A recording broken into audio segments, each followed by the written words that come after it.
I was writing an anti-Islam book. A lot of books fell off the shelf. And one of the books that fell off the shelf was the Quran. And when I picked it up, my hand was on a page with Surah 22, Ayat 46. And it says, it's not the eyes that are blind, but the hearts. And I thought to myself, that really is my problem.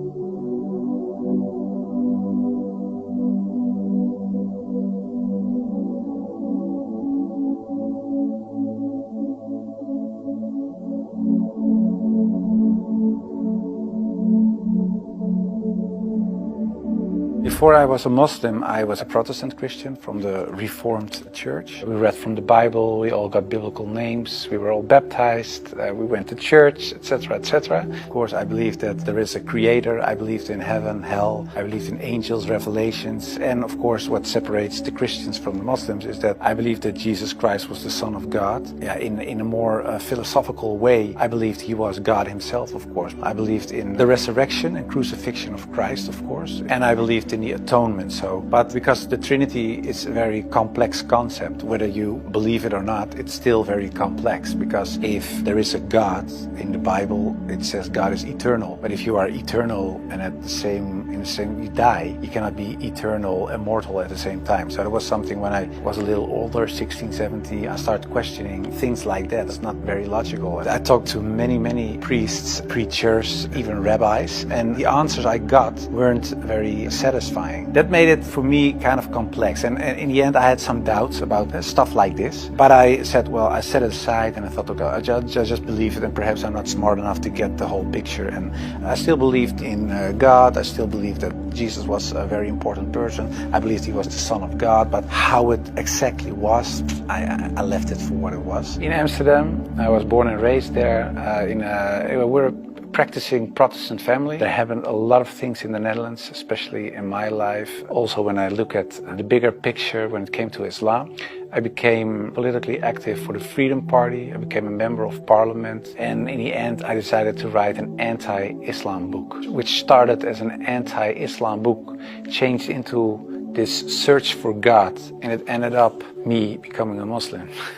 After high school, I went to university and I did comparative religion. And the remarkable thing, I think, was that the first day of me going to college was September 11, 2001. Already thought, okay, these Muslim guys are kind of crazy and this religion isn't the truth. Then a few years later was this guy in the Netherlands called Theo van Gogh. He was a famous filmmaker and he was killed in the street. He was shot and they tried to slit his throat and they put a knife in his stomach with a letter on it for another girl. And it said, you are next. So it strengthened my anti-Islam feelings in such a way that I thought, well, I have to become politically active to do something and stop this evil of harming our country. You started politics because of Islam? Yeah, and that really had to do with Islam. That was the reason that I wanted to write a book, to explain to people why Islam was a danger for the world. When I was writing my book, like I said earlier, the questions, the doubts I had about Christianity popped up again. And that was about truth, of course, because I was a believing Christian guy. And yeah, the Christian questions I had in the end were answered in an Islamic way. Because, of course, when I started writing the book, a lot of people think that it was a political book. But it wasn't so much a political book, it was a religious book, because I wanted to show people why Islam was a danger as a religion. And I wrote it from a Christian perspective. So in the beginning, I made a comparison between the Christian concept of God and the Islamic concept. So I started comparing it. But because I had these doubts about the Trinity, and I saw Tawhid, the oneness of God in Islam, I thought, yeah, it sounds a little bit more logical. And then I thought to myself, well, I reread the Bible to refresh myself, to see, okay, why isn't the concept of Islam, the Tawhid concept, isn't the Christian concept? So after weeks and weeks of study, reading, rereading all kinds of books, I thought to myself, okay, perhaps this oneness of God is something that is true. So that's how it started.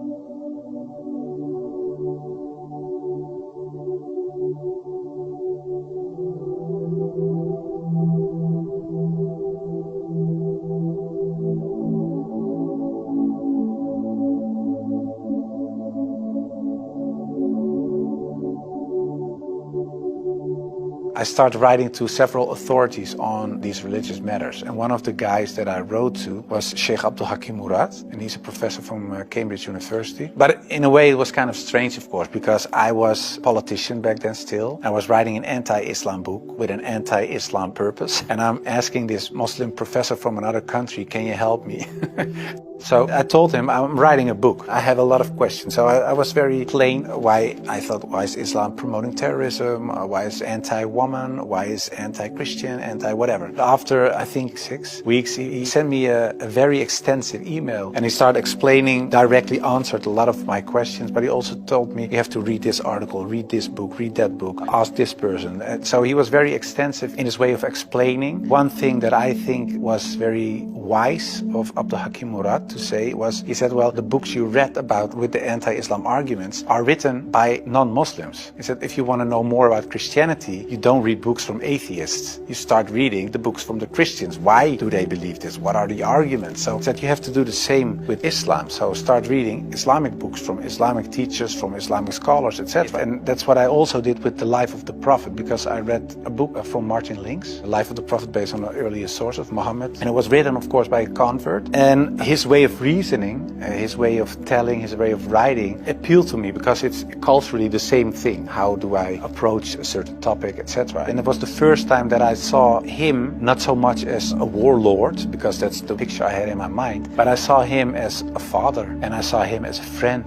and a teacher, and so much more. And so, yeah, I saw the person and his character, and I said, well, I can say a lot, but I cannot say that this is not a good man. So his character persuaded me to read more and to want to know more. Story about Hind. She was the wife of one of the enemies, Abu Sufyan, and in a way they gave money to kill Hamza, the favorite uncle of the Prophet, and that was what happened on the battlefield. He got killed. They even paraded with his ears and cut off his nose and horrible stuff. So the Prophet was deeply sad, of course, of what happened. And years later he became powerful. He came in power in Mecca. And then there was Hind. And I was reading this book and I thought, okay, now she gets crucified or her head gets cut off or something like that. But he said, well, I cannot look at her right now, but everybody is forgiven. And if you want to stay here and live among the Muslims, it's possible. If you don't want that, you can go. But bloodshedding is over now. And I thought to myself that she was forgiven. If you can forgive someone who kills a relative, especially a favorite uncle of you, even starts parading with parts of his body to show other people that she humiliates you and whatever you stand for, that means you have such a great character. It's very special. It's something you don't see. And that's what he did. So I thought to myself, well, it was a really special guy. And when I thought that, I thought, well, I have these arguments for him being a prophet. I see his character. I see the way he treated other people. I see how he treated his enemies. I think he is a prophet. But then I thought to myself, whoa, that's horrible. Because I already accepted this oneness of God. And now I say he is a prophet. If I say there is only one God and Muhammad is his prophet, it's almost shahada.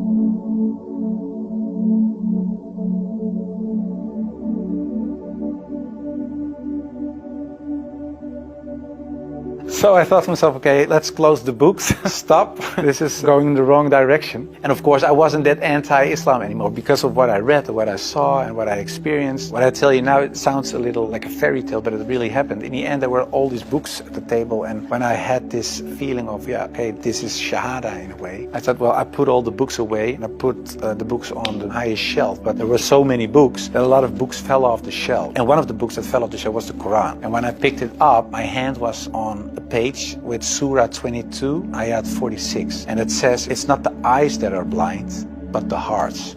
And I thought to myself, that really is my problem. I could see it with my own eyes, but I still couldn't accept the fact that I said he is a prophet, there is this one God. I just couldn't. So it wasn't my eyes that were blind, but it was really my heart. I couldn't accept it. I think my nafs or whatever, my ego, I couldn't accept it. And I said, well, God. I don't care if it's the God from the Bible or the Quran. Give me a sign or something so that I 100% sure know this is the way. And I went to bed, but when I woke up, I felt very secure in myself. I really felt very secure. I've never been more secure about anything else. The whole anxiety or the whole doubting issue, it disappeared like snow for the sun. I thought to myself, well, I think I'm a Muslim.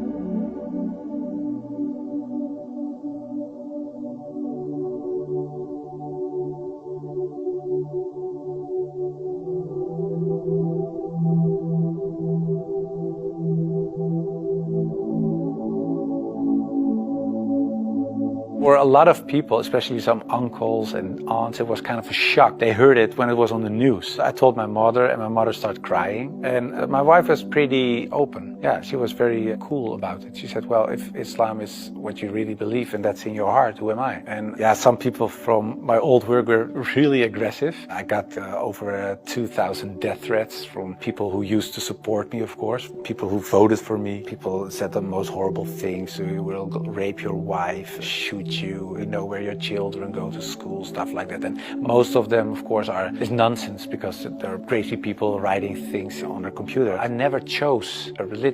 One time, and it was when I became a Muslim. Before that, I didn't choose my religion. I was born in a Christian family. I was raised in a Christian way, and I'm very grateful for all the good things that it brought me, but it was not my decision. And the only time I made a decision was me becoming a Muslim. And it was the most, like I said, I think the most important decision I made, and it was the most rational decision I made. I never took years and years to decide one thing, only becoming a Muslim.